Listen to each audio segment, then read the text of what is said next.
श्रीलंका की आड़ लेकर भारत पर हमला करना चीन को बहुत महंगा पड़ने वाला है, क्योंकि भारत का साथ निभाते हुए श्रीलंका ने चीन को तगड़ा झटका दिया है। चीन की चालबाजी पर काउंटर अटैक कर श्रीलंका ने फिर साबित कर दिया कि वो भारत के साथ हमेशा खड़ा रहेगा। दरअसल श्रीलंका ने चीनी अनुसंधान जहाजों को अपने बंदरगाहों पर डॉकिंग करने या अपने विशेष आर्थिक क्षेत्र के भीतर संचालन करने पर 1 साल की अवधि के लिए प्रतिबंध लगा दिया है। इसकी जानकारी राजनयिक चैनल्स के माध्यम से भारत को दी गई है। बड़ी बात यह है कि ये कदम प्रधानमंत्री नरेंद्र मोदी द्वारा 21 जुलाई 2023 को अपनी बैठक के दौरान लंका के राष्ट्रपति रानिल विक्रमसिंघे से भारतीय रणनीतिक और सुरक्षा चिंताओं का सम्मान करने का आग्रह करने के बाद आया है। चीनी रिसर्च जहाजों की श्रीलंकाई बंदरगाहों में प्रवेश पर 1 साल का बैन लगना चीन के खिलाफ उठाया गया एक बड़ा कदम है।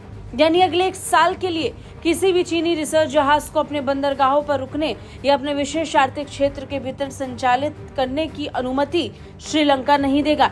इससे पहले श्रीलंका ने चीन के वैज्ञानिक रिसर्च जहाज यांग होंग 3 को 5 जनवरी 2024 से मई के अंत तक दक्षिण हिंद महासागर में ठहरने की अनुमति दी थी, जो अब बैन लगाने के बाद नहीं दी जाएगी। श्रीलंकाई सरकार को पिछले हफ्ते भारत और अमेरिका ने हिंद महासागर में चीनी वैज्ञानिक अनुसंधान जहाजों और बैलिस्टिक मिसाइल ट्रैकर्स को मदद पहुंचाने के लिए चेतावनी जारी की थी। इसके बाद श्रीलंका ने चीन के रिसर्च जहाजों पर 1 साल का बैन लगा दिया है।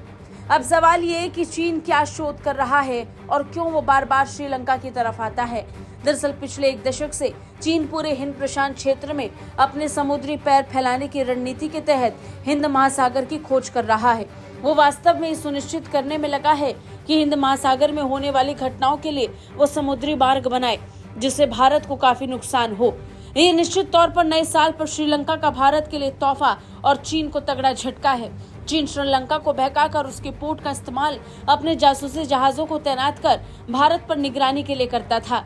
भारत ने इसे लेकर अपनी चिंताएं भी कई बार जाहिर की। राजनयिक स्तर पर तो इसे लेकर दोनों के बीच गहन चर्चा भी हुई है। पीएम मोदी ने श्रीलंका के राष्ट्रपति रानिल विक्रमसिंघे से अपनी चिंताओं को भी व्यक्त किया था और अब आखिरकार श्रीलंका ने चीन पर यह बैन लगा दिया है। ब्यूरो रिपोर्ट, भारत तक।